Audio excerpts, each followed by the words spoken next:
Hello, my dear friends and my lovely students, and welcome to BPS. So, today we have brought in front of you a topic that is perennial, because this is an issue that has been with us for a longer period of time, and we need to find out solutions to it. And this is a very debated issue. This is somewhere or the other in the news, and it comes up in the news every year. And this is a topic that somewhere or the other relates to the state and the whole of Northeast in general. All right. So then, this topic, before I introduce you this topic, let me tell you that if you are preparing for some kind of examinations which will be coming up in the near future, this is a topic that they will be somewhere or the other incorporating. You need to know what are the pros and cons of this topic or related to this topic, and that is why I have brought to you the topic for today. And in the past 2-3 weeks, this is a news that has been in the headlines in the local newspapers for a really considerable amount of time, and that is why I am bringing in front of you the news that is Assam floods. I know somewhere or the other you know about the Assam floods and all, what happens and what are the problems that the people are facing. But then this is not a general cause. This is not something that only the government can, deal with. Even us as citizens of the country or citizens of the state, we also somewhere or the other are, in a problematic situation because of the Assam floods that occur every year. And everyone, whenever we sit for discussions or something like that, everyone points out to the government, why is the government not doing anything about it? Why is there no changes that is somewhere or the other related to this topic? But then this is something that has to be done in a very collaborative manner, because many other sectors has to come together so that we have a definite solution to this problem. And the growing population who is facing all kinds of dilemma because of the floods that happen every year, that has to somewhere or the other brought in a very stable situation so that people can have a better summer, especially during the rainy seasons in Assam. All right. So let's not waste any time. Let me tell you what we are going to discuss today. We are not only going to discuss about the Assam flood. I am going to help you out with certain measures that can be taken to solve the problem of the floods. And now, when I'm telling you that I'm going to tell you certain measures, it's not like these measures are the ones that will definitely work. But these are a few steps that can be taken, and these are something that you need to write in your answers. That is why I brought it up. And these are all on the basis of newspaper analysis. So let's not waste any time. Let's move ahead to the topic. So, how are we going to take measures to control the situation? Okay, to control the situation that the Assam flood brings every year. All right, point number one: improved flood management and infrastructure. Okay, so this will be the topic, or you can say this will be the highlight of the point number one. Let me mark here. This will be your point number one: improved flood management infrastructure. All right. So under this, what are the factors that comes up? All right. Building and maintaining embankments. I hope you already know what embankments are. People who are preparing for the examinations, they are somewhere or the other, familiar with these terms. For the ones who are not preparing for any exams and are general viewers of this class, so what you need to know is that embankments are not something that you build just on the riverbed, or you can say just on the river bank. All right. People just think embankments are something that you just build in the banks of the river, and then you somewhere or the other stop erosion. But embankments have a deeper meaning in this. I'll explain what it is. Let us go a little more on this topic. Point number one. Let me discuss that first. All right. Construct and regularly maintain embankments to protect inhabited and agricultural areas from flooding. So these are ultimately the core areas that are affected every year because of the flood. Alright, means people's homes. This is number one, and agricultural area. So these are the two main factors that gets depleted because of the flood season every year, and this creates a havoc not only in the economy of the state but also in the economic life of the general public. So for that, we need to build embankments. Now, to explain you what embankments are, if please look at the picture here. All right, you can see that there are two kind of mountainous, or you can say a heavy heighted area. This is one and this is two. All right. So if we create embankments, means on the banks of the river, if you create embankments in such a way, means you are somewhere or the other digging the bed of the river. Alright, you are digging the bed of the river so that the river gets more volume. Alright, you're digging the bed of the river and you're bringing out all the soil or the silt or all the materials, and you're putting it somewhere here. You're putting it somewhere in the sides, so that the land area that somewhere or the other rises up, whereas the river, the area through which the river flows by, that goes a little more deeper. Alright, if that happens, the river gets more space to flow by. But then in most cases, people don't do that. People cut mountains and then use those, materials from those mountains, and they dump it on the banks of the river. That doesn't solve the issue. In fact, that actually creates more issues, because in fewer times, or you can say if there is more rainfall and all, the extra silt or sand whichever is deposited near the bank of the river in the name of embankments, that gets carried away because of erosion, and that still creates a problem. That will be always there, and that is not giving us any kind of permanent solution. Alright, so this is why we need the building and maintaining of embankments. Okay, this is the sub point number 1. Then river dredging. Regular dredging of major rivers like the Brahmaputra to increase their water carrying capacity and prevent overflow. So what is dredging? So dredging means whenever the river flows by, alright, to give you a description of what dredging is. So imagine the river always flows by from a heavier, or you can say from a height, right? So in a mountainous region, when the river flows by, it will flow towards down, right?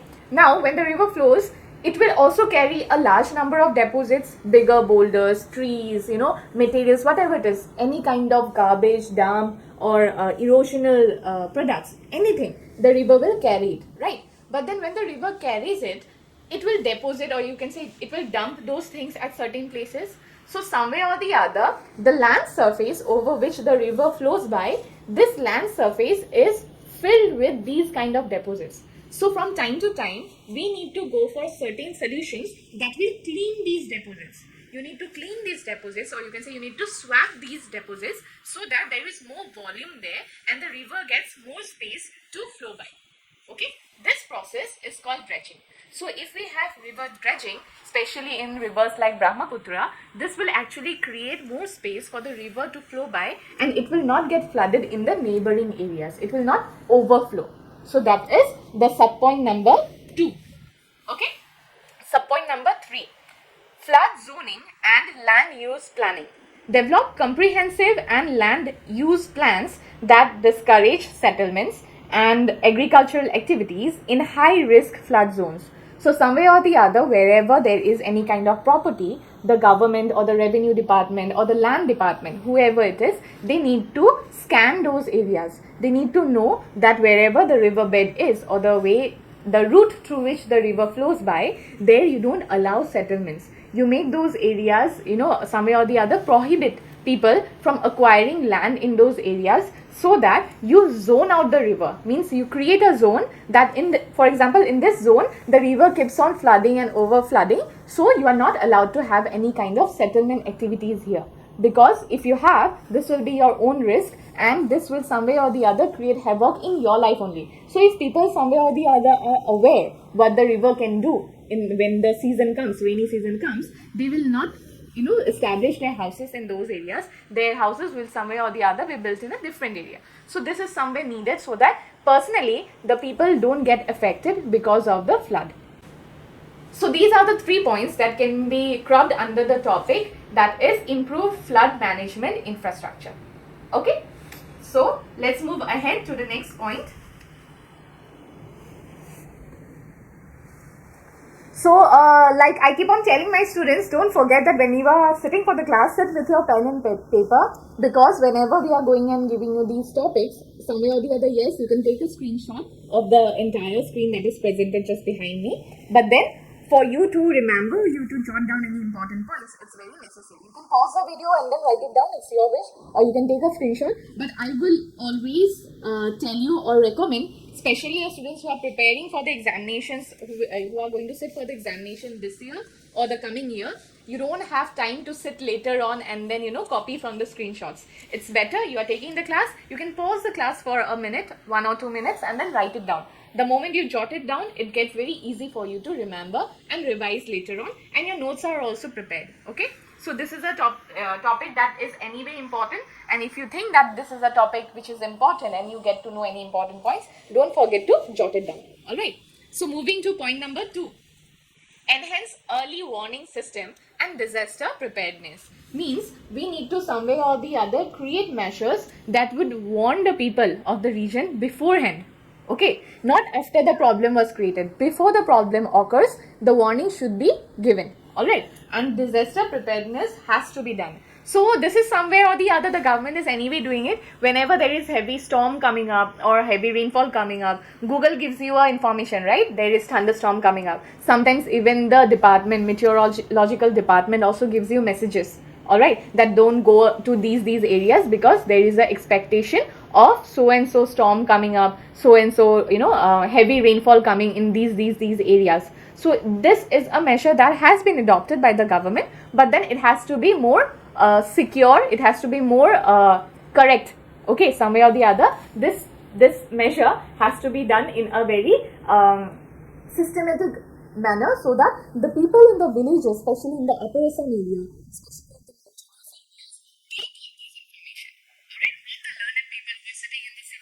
fly from one place to another. They are some way or the other not even residing in these areas where the flood occurs mostly.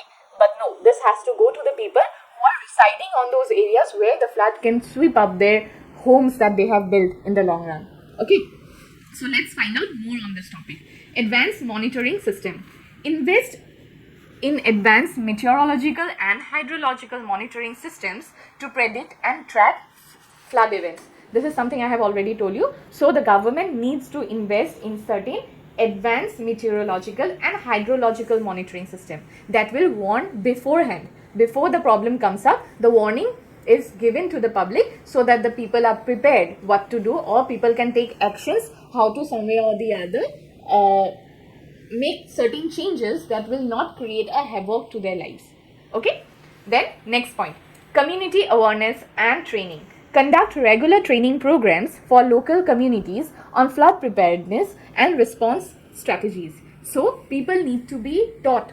The people, the population, growing population who is residing on the banks of the river, they are not learned populations. They are people who are daily working really hard to make their ends meet. So these are the people who are suffering anyway. So now for these people to understand what is going to happen, what will be their loss, and how they have to tackle the situation, training is required. So proper training should be given to these areas, to the people of these localities, so that they are somewhere or the other prepared for the problem that will arise when the monsoon season is at its peak. Okay, this is the second point. Efficient communication networks. Establish robust communication networks to disseminate early warnings and evacuation plans effectively. So we need to have a communication network that will be really very fast and spontaneous. If we don't have something like that, the information that will reach to those places will be really very late, and that might damage the properties. It might take lives of the people, and some way or the other the state will be in a very difficult state that they will not be able to control the situation. So for that we need better communication networks. Okay, so these will be the 3 points, or you can say these will be the 3 sub points for the point number 2, that is enhance early warning system and disaster preparedness. And for your reference, I have a disaster management picture next to me. So you can look at this picture. See, this is the event. Okay, so if you have preparedness, all right, if you are done with this, the event will anyway cause trouble, the event will be there. Then because of this, some way or the other, you know how to respond to this situation, you know how you will be responding to these situations, and since you know how to respond to this situation, recovery will be really very good. Okay, the recovery will actually be very efficient and effective. So if the recovery is effective and you have preparedness, though there will be a chance that you will know how to prevent these situations some way or the other, where not a large number of people are suffering. So this is actually a diagram of the disaster management that I have used here, so that you understand how everything is related. You need preparedness so that you know when the event occurs, you can have a good response, and if you have a good response, you have a good recovery strategy, and because of this good recovery strategy, you have ways for prevention in the near future. Okay, so moving to the next slide, which will be point number 3, ecological and environmental conservation. So afforestation and reforestation. I hope you already know what is afforestation and reforestation. So this will be a subtopic under the third point, that is ecological and environmental conservation. Promote afforestation in upstream areas to reduce soil erosion and improve water retention in the soil. So obviously you need to plant more trees so that the trees hold up the soil really very tightly and there is water retention. You don't allow the water to take away those soil. So that is a topic that has to be dealt really very cautiously, and this is something that has to be implemented really very well so that we don't have more erosional activities in the future. Wetland restoration. Restore and preserve wetlands that can act as natural buffers and absorb excess floodwaters. So wetlands are areas which are always, in a marshy state. All right. So if we are, cleaning those places, we are not dumping garbages there. If we clean those places, those are kind of larger tanks or ponds. They turn out to be something like that. So if we keep it clean, so aram se wherever there is any kind of extra overflowing of the river, these kind of wetlands will absorb the extra water. So if they absorb the extra water, the problem of the flood is some way or the other already curtailed. Okay, so this is another way of preserving the areas and cleaning the area, which can actually lead us to prevention of flood or flood activities. Okay, sustainable agriculture practices. Encourage sustainable agricultural practices that minimize soil erosion and runoff. So for the ones who has done geography or who has knowledge about geography, whenever we overproduce in a plot of land, we some way or the other damage the quality of the soil. All right. So if we are damaging the quality of the soil, if there is again flood on top of that, that flood actually disrupts the whole agricultural land. All right. So if that is happening in the near future, when there is no flood or something like that, that land becomes inaccessible for agricultural practices. That land doesn't always appear to be a good productive area. Okay. So because of this, to help in such situations, we need to adapt to certain agricultural practices, which is going to help us. Because anyway, we will have flood, we will have larger amount of rainfall. This area is known for its rainfall, right? So if we have these kind of activities, we are not able to control them from happening. We cannot stop the rainfall from occurring, right? So if we cannot do that, we can at least take measures that whatever is happening, that is not going to create us more trouble. For that, agricultural practices, which is somewhere or the other adaptable to these situations, needs to be adopted by the people residing in the northeastern part of area. Okay, you can take the example of wet paddy conservation, or you can say wet paddy agricultural practices that people take up in this area, which is completely different from the paddy cultivation that occurs in the western part of India. So this is a very good example. Okay. So, moving ahead to the next topic, that will be topic number 4. So, it is sustainable water management. Sustainable water management, this is topic number 4. Under this topic, what are the things that we need to mention? Integrated water resources management. Okay, it is written as IWRM, Integrated Water Resource Management. Implement IWRM strategies to manage water resources in a coordinated manner, considering upstream and downstream impacts. Means you are going to not have only one way of dealing the situation. All the other districts or states, or you can say local bodies, everything, you have an integrated plan. You have a plan that is somewhere or the other similar all over the region. So if you have such kind of plans or such kind of resources, it will be easy to execute those plans. Because if, for example, Dhemaji has their own plan of dealing the situation, and a different, for example, Tinsukia has another way, and Lokhimpur has a different way of controlling the flood situation. And if these three plans, they are not coordinating, they are not somewhere or the other tallying with each other. If that happens, then, for example, because of the ways in which Dhemaji has tried to control the situation, the district that is next to it might get flooded because of it. So that is why all the plans has to be interlinked. All the plans has to be done in a coordinated manner. Okay.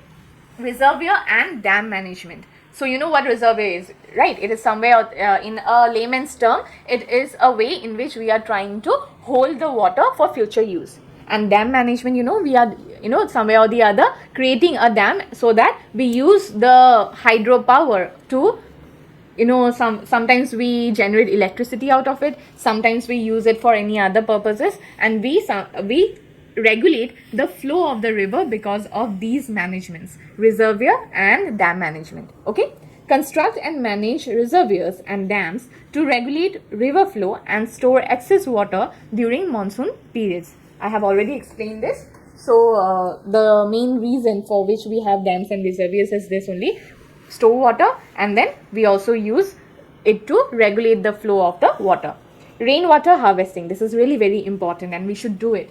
So it promotes rainwater harvesting to reduce surface runoff and erosion. So the more rainwater harvesting you have is the way that the groundwater level, okay, the water table that is below the ground, that is somewhere or the other actually effective in nature, because you are anyway harvesting rainwater, and if you have a water table that is consistent, you will never have water crisis in the cities. So not only cities, I'm talking about all the places in which there is a larger population and there is a problem of water crisis. So if we have rainwater harvesting, the water table is always there in a stagnant way, and that actually helps us in the long run, especially in the dry season when we are actually devoid of water and we have problems with the water system. Okay, so this is point number 4 that I have explained. Let us move ahead with the last point. Okay, policy and government. This is where the final topic of the government comes in. You cannot go and blame the government for everything. Sometimes certain things has to be done in a very coordinated manner. When the government is doing something, we are also liable, or I will say as citizens, we should also go hand in hand with the activities of the government, because without doing it, we are creating more trouble for us. One system cannot make a change if you are not actually apprehensive of those systems. Okay, so sub-points of this topic: strengthening institutional frameworks. Develop strong institutional frameworks and policies for flood management involving various stakeholders at local, state and national level. So whenever there is any kind of governmental plan to settle this situation, all the policies that comes up and different departments associated with the policy has to come together. Okay, at the local, state and national level, they have to come together and they have to work together for that definite goal to be achieved. Because if each and every department has their own ego that we have done the work, rest you go and look, if that happens, somewhere or the other the final product, or you can say the final solution, never comes up. It actually leads us to nowhere. So we need to strengthen the institutional frameworks that they come together to create a final solution to the problem. Okay, then point number 2, interstate and international cooperation. Collaborate with neighboring states and countries sharing river basins to implement joint flood management strategies. So this is something that has to be done. You might have been noticing such things that Meghalaya has opened its dam, so that is why Guwahati is flooded. So somewhere or the other China has opened its dam, that is why Arunachal and Lakhimpur area is flooded. So why does these problems happen? Sometimes even India will open its dam and then there is flood in the Bangladesh area. So this is because the river doesn't exist in one area, right? The river flows from the Himalayan areas and it enters through China to India, and also in India we have different states through which the river flows by, and later on it joins the river Ganga and then it goes into the Bangladesh area and finally to the Bay of Bengal. So many areas are connected because of the river, right? So if we are creating some solutions that is going to impact the people who are suffering from the flood, we need to also connect to these areas. Because if our problems are not connected, or you can say if our ways of dealing the situations are not connected, there is always going to be a loophole that will create havoc in the future. Okay, so this is why we need interstate and international cooperation. Then comes Funding and resources. Ensure adequate funding and resources are allocated for flood management projects and research. So the government gives enough budget, or you can say resources, to the people who are actually researching on the flood management issues. If they are not given funds, they will be not able to come up with a proper solution, to come up with a proper strategy that can actually help us in the long run. Okay, so these are three different ways in which the policies and the governance can help us to take a measure of the flood situation that is going on in Assam, and that has been a perennial situation in the history, and probably this will be a situation that will always be there for us. Okay, this problem will always be there, and how we are going to tackle this problem is the main concern, and we somewhere or the other need to work together hand in hand so that we come up to a solution and we are not in a state where we are all the time in a chaotic situation because the monsoons has arrived. I hope you understood this whole scenario where we have discussed about the Assam floods and the measures that we have to take to some way or the other control the situation that the floods bring to us every year. With new such topics and new answer writing practices, don't forget to subscribe to our channel, and please give your valuable suggestions. We will definitely work on it so that we make the journey of you to become a civil servant officer more easier. And let's meet with a new topic in our next session. Till then, take care.